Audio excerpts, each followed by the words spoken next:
I'm Adam Pennell, and today I'm going to show you how to cook some amazing pork ribs using the Kadai Asado cross.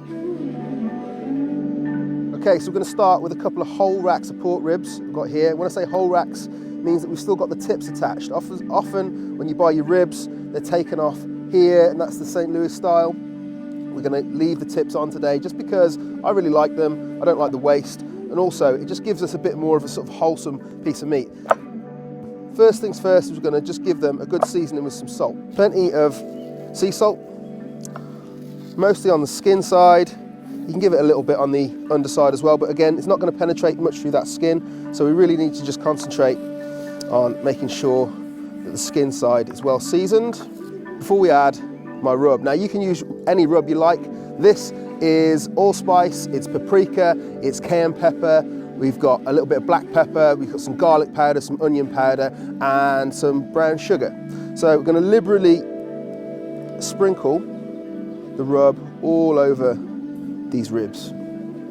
Just get it on there. And if you think you've put enough on, you probably haven't. Just get the rub on. We're going to get loads and loads of flavour into these ribs, because what you have to remember is, once these are sliced, you're only going to get the seasoning that's on the outside. The inside is going to have no seasoning at all. So double what you would put on if they're an individual rib.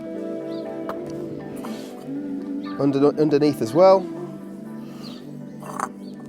Get them rubbed up.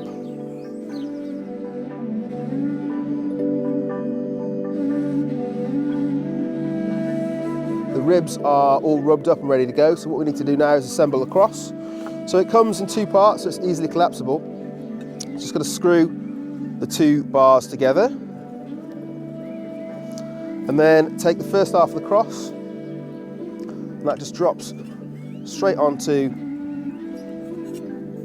the bar there, the main frame bar. And then the second one, you can kind of size that up. As you see, if you hold it over the ribs, we need one to be at the top and one to be roughly at the bottom. So we're going to stop it around about there. Now you'll notice that we've got the bone side touching the bars, okay, so that the flesh side is going to be more exposed to the fire. Next, you need to take yourselves some wire, okay? This is the fun bit. So just clip yourself a small piece. So take your piece of wire into a sort of U shape, and if you can poke it in from underneath, wire comes through the meat, and then you can just twist it together to secure it. Okay, right, we're all wired up, so literally just a case of popping it onto the frame. Okay, so we're just going to drop the bottom into the little holder there, and then you've got different settings where you can leave this, so you don't want to have it too close to the flame. This is a low and slow cook. So once your cross is loaded, you want to kind of have it at an angle where you can hold your hand for around about sort of 10 seconds there before it gets too hot. You know you've got it about right. And you're looking for those sort of just gentle flames, a little bit of flame, a little bit of smoke, and these will take maybe 4 or 5 hours. We're going to cook to temperature, not to time. Probably looking to take them off around about 90°C, so they're just about to fall off the bone, but not quite, so you get that lovely juiciness and still a little bit of a bite on the bone. Okay, so this has probably been on for around about half an hour now on this side. Touching the crust, I can feel that the fire's done its work and it's now embedded into that meat, so it's time to turn it over. So all we need to do is just lift the cross out of the frame, spin it round 180, and sit it back in. Now, because the meat is now on the outside of the cross, we can, if we want, at this stage, go a little bit lower, a little bit closer to the fire, or in this case, we're just going to drop on another log. We know these are starting to cook where we can see that the bone marrow is starting to come out of the ribs as well, so it's time to turn them over.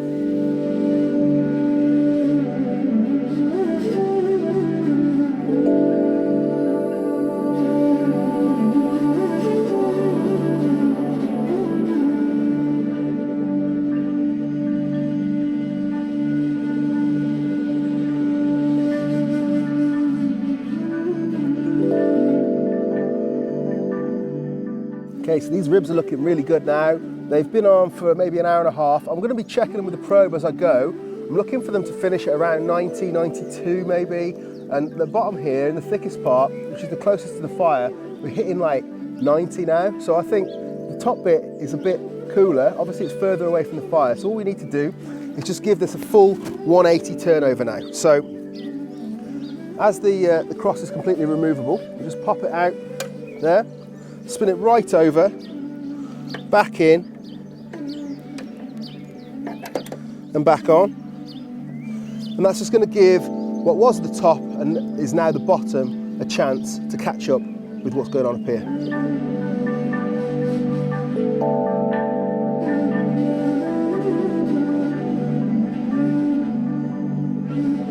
Right, so the bottom is now cooked. We're just going to drop this down right close to the heat, just so that the top has a chance to catch up and warm through. 5 minutes, and these are ready to serve.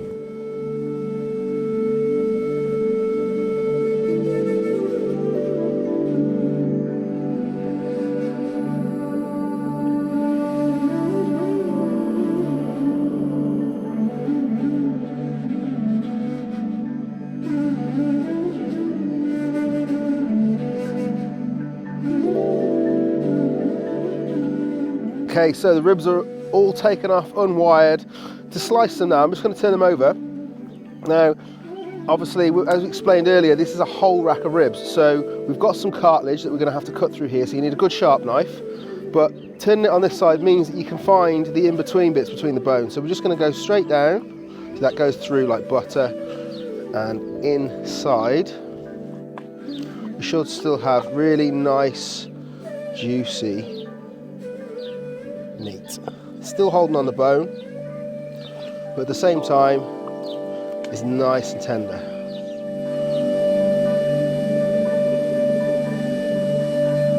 This is a whole rack of pork ribs cooked on the asado. We've just rubbed it with the dry rub. Often people want to have some sauce with their ribs. I really like it cooked dry like this, but I also don't like sticky sweet barbecue sauce. So I made this. This is a vinegar-based apple barbecue sauce, which is kind of resembles what they would eat in North Carolina. So it's slightly different to the Texan style barbecue. I will put the recipe into the description on the video, but I just recommend you slather a little bit of sauce on there and then take a bite. See how easy that comes away? I'm just going to leave that there. See you next time.